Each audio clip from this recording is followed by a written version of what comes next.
हम सोचते हैं कि 25 वर्षों में हम कहाँ तक पहुँचेंगे और इस भारत को क्या बनाना चाहते हैं। इलेक्शन मैनिफेस्टो तो होता है, खासकर हर 5 साल के बाद जब चुनाव आता है तो हर पार्टी निकालती है, लेकिन उनका उद्देश्य जनता को गुमराह करना, एक्सप्लॉइट करना और कुछ लुभावने वादे करके कहा कि लोग हमारे साथ आएं, हमें वोट दें, हमें सत्ता में बिठाएं, किंतु 5 साल के उपरांत और 5 साल के बीच में देखा जाए वो कहाँ तक पूरे उतरते हैं वो हम सब ने देखा होगा। 47 से लेकर आज तक ये सारा इतिहास आपके समक्ष है, आपने अध्ययन किया होगा, लेकिन हम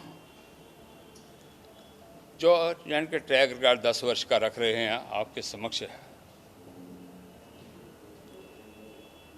हमने कार्य जो पकड़े थे, हमारे देश की आर्थिक ताकत बिल्कुल नेस्तनाबूद हो चुकी थी, लेकिन हमारी सरकार बनने के बाद आदरणीय मोदी जी ने जिस प्रकार देश की आर्थिक ताकत को मजबूत करने का प्रयास किया, अगर उसका एक उदाहरण आपके समक्ष में रखूं, 2004 से लेकर 2014 तक 10 वर्षों में कांग्रेस की सरकार रही। दुनिया के 11वें पदान पर थी 2004 में भी, जब अटल जी ने सरकार छोड़ी, और 2014 तक वहीं की वहीं रही। लेकिन हमने 10 वर्षों में 2014 से लेकर आज तक उसको पदान से हम 5वें स्थान पे पहुंचे हैं आज, और आने वाले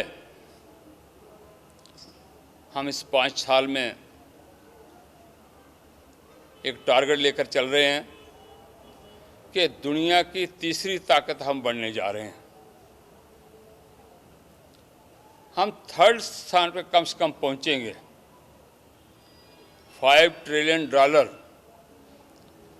हमारे पास पूंजी होगी। आपने देखा होगा पिछले 10 वर्षों में हमारे पास कई क्राइसिस आए, चाहे कोरोना आई, चाहे दूसरे आए, और विकास कभी रुका नहीं। इन सब को अगर देखें, विचार करें, तो आपके समक्ष ये सारी बातें आ जाती हैं। विकसित भारत हुआ है, समाज का उत्थान हुआ है, और आने वाले समय में हम सोचते हैं कि 4 में मुख्य तौर पर जो पिलर हैं, स्तंभ हैं, उनको और मजबूत करेंगे। सबसे प्रथम देखा जाए, भारत की आदि ताकत जो है नारी शक्ति है। हम नारी शक्ति को मजबूत करना चाहते हैं। नारी शक्ति हमारी मातृ शक्ति भी है। अगर उसको ताकतवर ना बनाया जाए तो देश की आर्थिक सत्ता मजबूत नहीं हो सकती।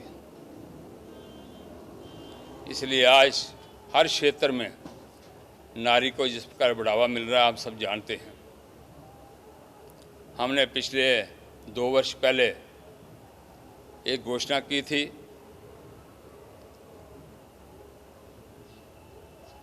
लखपति दीदी। हमने 1 करोड़ का टारगेट रखा था, 2 वर्षों में हमने पूरा किया, और आने वाले 5 वर्षों में 3 करोड़ और लखपति दीदी जिनके हम बनाने जा रहे हैं।